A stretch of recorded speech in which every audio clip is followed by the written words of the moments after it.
Sir, आज राज ठाकरे साहेबांची तुम्ही भेट घेतलेली आहे. ही बैठक, ही जी भेट आहे ती राजकीय म्हणायची का आणि काही विधानसभेच्या दृष्टीने चर्चा होत आहेत का? कसं आहे की महाराष्ट्राचे मुख्यमंत्री ज्यावेळेस मनोहरभाई जोशी होते त्यावेळेस मी या तालुक्याचा आमदार म्हणून मी काम केलेलं आहे आणि त्यांचं मला खूप मोठं असं सहकार्य त्यांनी केलं आणि त्या माध्यमातून आम्ही लातूर जिल्ह्यामध्ये म्हणा किंवा लातूरमध्ये म्हणा, जसं लातूरचं स्टेडियम, ती जागा खाजगी आमच्या सिटीजन फोरम नावाचं एक फोरम काढलं होतं विलासरावजी देशमुख, ती जागा त्यांनी त्याला घेतली होती. ती जागा मी त्यांच्याकडनं परत करून घेतली मनोहर जोशी साहेबांकडनं आणि त्याचं स्टेडियम बांधलं. आपण बघितलं की अशाच पद्धतीनं आपल्या विविध अशा प्रकारच्या योजना जोशी साहेबाच्या माध्यमातून या ठिकाणी करण्याचं आपण काम केलं आणि त्या काळामध्ये ठाकरे साहेबाची माझी भेट त्यांच्याकडे व्हायची. त्यामुळे आमचे स्नेहाचे प्रेमाचे संबंध आहेत. आज ते आल्याचं त्यांच्या जिल्हाध्यक्षांनी मला सांगितलं फोन करून की असं असं साहेब आलेत. ते म्हटलं ठीक आले तर मी येतो भेटायला, म्हणून मुद्दामून इथं आलो. आणि आजच्या भेटीमध्ये सर्वात महत्त्वाचं काय असेल तर आम्ही या ठिकाणी मागणी केली त्यांच्याकडे की आपण बघितलं असेल की वॉटर ग्रीड योजना सन्माननीय आमच्या देवेंद्र फडणवीस साहेबांनी मुख्यमंत्री असताना सुरुवात केली होती 24,000 कोटीची. ती योजना इथं राबवली गेली नाही. ठाकरेंचं सरकार आल्यानंतर त्यांनी ती योजना थांबवली. म्हणून ती योजना पुन्हा जर सुरुवात केली तर संपूर्ण मराठवाड्यातल्या पिण्याच्या पाण्यासाठी, उद्योगासाठी आणि शेतीसाठी तर ती तिन्हीचा तिथं फायदा होणार आहे. म्हणून ती योजनाच्या बाबतीमध्ये आपण प्रयत्न करा असं त्यानं सांगितलं.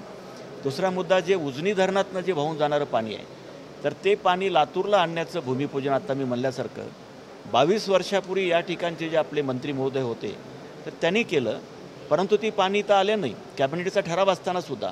म्हणून ते जर पाणी आणलं तर आज निश्चितपणे मी आपल्या सांगेल, आता त्याच्यामध्ये मागणी आम्ही म्हणतो की 60 टीएमसी, कुणी म्हणते की 24 टीएमसी, म्हणजे काय असेल समजा, तर ते पाणी जर आणलं म्हणजे उजनी धरणातनं सीना कोळेगाव आणि सीना कोळेगावमधनं मांजरा धरण आणि त्याच्या माध्यमातून जर पाणी आमच्याकडे आलं तर लातूर, उस्मानाबाद आणि बीड जिल्ह्याचा या ठिकाणी पाण्याचा प्रश्न त्या माध्यमातून मिटला आहे. तिसरा प्रश्न आम्ही मागला ECZच्या संदर्भात, ज्याला आपण इकॉनॉमिकल स्पेशल झोन म्हणतो.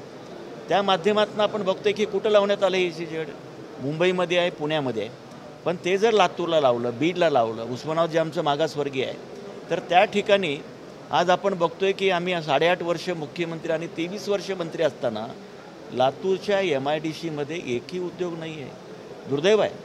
आणि म्हणून त्या पद्धतीनं जर समजा या माध्यमातून जर उद्योग आणले ECZच्या माध्यमातून तर लातूरचा विकास होऊ शकतो, अशा प्रकारचं आम्ही मागणी केलेलं आहे. आणि दुसरा मुद्दा आम्ही मांडला की मराठवाडा वैधानिक विकास मंडळ, जे विकास मंडळ संपूर्ण मराठवाड्याच्या बॅकलॉगच्या संदर्भात सातत्यानं सांगतं, परंतु ते मंडळच बंद असल्यामुळे ते सांगायचे बंद झाले. म्हणून ते मंडळ निर्माण करण्याचा अधिकार राज्य सरकारला नाही आहे. तो अधिकार आहे राष्ट्रपतीचा अधिकार आहे, तो केंद्राचा अधिकार आहे.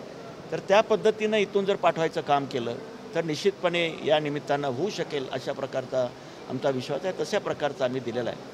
आणि म्हणून बाकीच्या जे काही विकासाच्या गोष्टी आहेत तर त्या विकासाच्या गोष्टीच्या माध्यमातून आज काही प्रमाणामध्ये प्रश्न सुटेल, अशा प्रकारची आमची अपेक्षा आहे. आणि म्हणून त्या पद्धतीनं आम्ही प्रयत्न निघतो. आता दुसरा महत्त्वाचा मुद्दा आहे की आमच्या शेतकऱ्याच्या संदर्भात आज आम्ही काय बघतोय शेतकऱ्याचं या ठिकाणी, जसं आता आम्हाला खत घ्यायचं आहे, बी घ्यायचे आहे.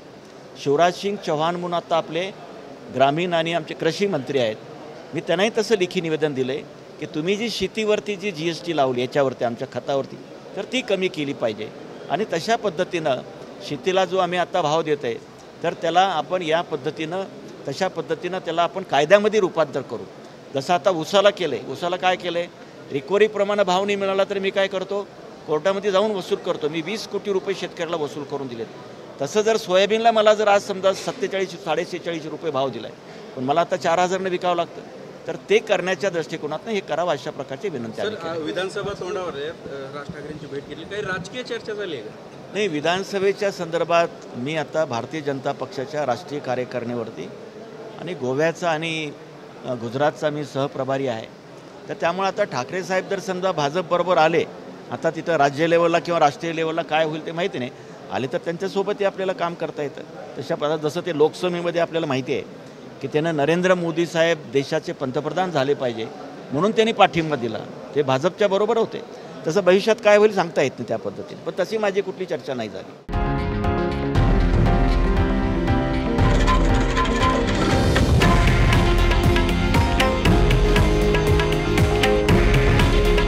हे आहे देशातील नंबर 1 न्यूज नेटवर्क आणि आपण पाहत आहात TV9 मराठी.